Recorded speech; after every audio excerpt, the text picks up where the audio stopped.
Utpal AMC में आपका स्वागत है। मैं हूं उत्पल चौधरी। आज हम बात करेंगे पेटीएम की।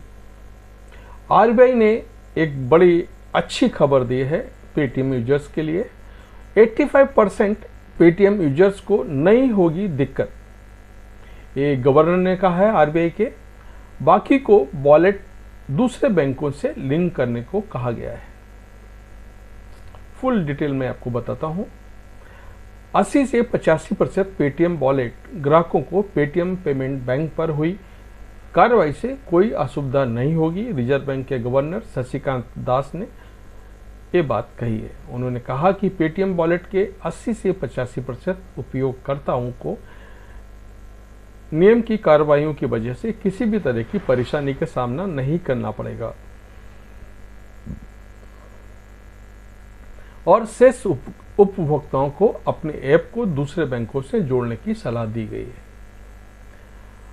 आरबीआई ने 31 जनवरी को पेटीएम पेमेंट बैंक लिमिटेड को किसी भी ग्राहक के खाते में जमा क्रेडिट लेन देन या टॉपअप स्वीकार करने से रोक दिया था। आरबीआई गवर्नर ने कहा कि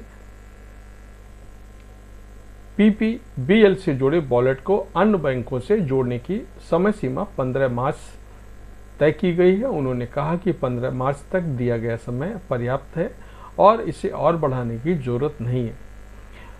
उन्होंने कहा कि 80 से 85% पेटीएम वॉलेट अन्य बैंकों से जुड़े हुए हैं और शेष 15% को अन्य बैंकों में जाने की सलाह दी गई है।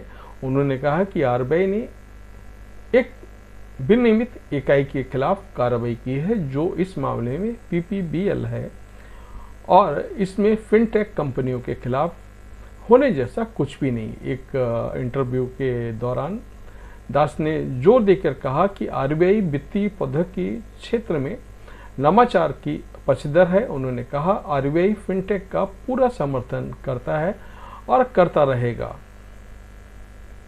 आरबीआई गवर्नर ने एक उदाहरण देते हुए बताया कि कोई भी Ferrari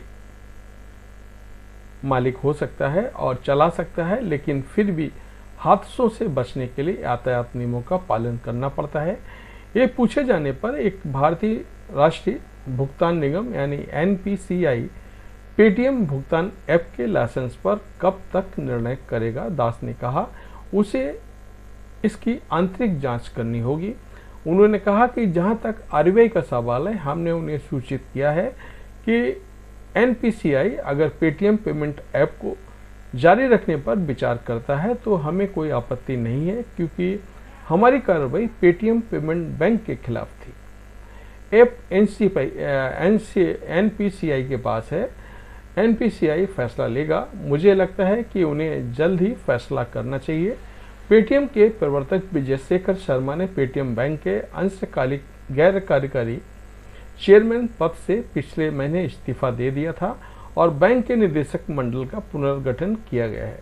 central bank of India के पूर्व अध्यक्ष श्रीनिवासन श्रीधर, बैंक ऑफ बड़ौदा के पूर्व कार्यकारी निदेशक अशोक कुमार गर्ग और 2 रिटायर्ड भारतीय प्रशासनिक सेवा यानी जो आईएएस अधिकारियों को बैंक के बोर्ड में शामिल किया गया है।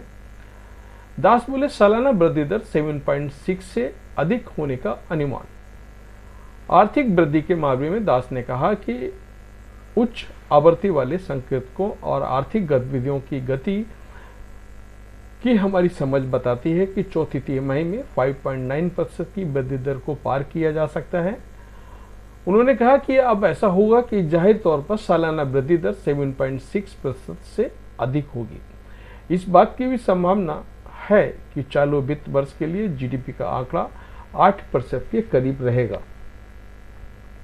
उन्होंने यह भी बताया कि हालिया मौद्रिक नीति में अगले वित्त वर्ष के लिए 7% वृद्धि का अनुमान लगाया है। मूल्य वृद्धि के बारे में दास ने कहा कि 5.1% का ताजा मुद्रास्फीति दर 4% के लक्ष्य से अब भी 110 आधार अंक दूर है। उन्होंने कहा कि मुद्रास्फीति में गिरावट आ रही है और रिजर्व बैंक अब मुद्रास्फीति को 4% के लक्ष्य तक ले जाने पर ध्यान दे रहा है।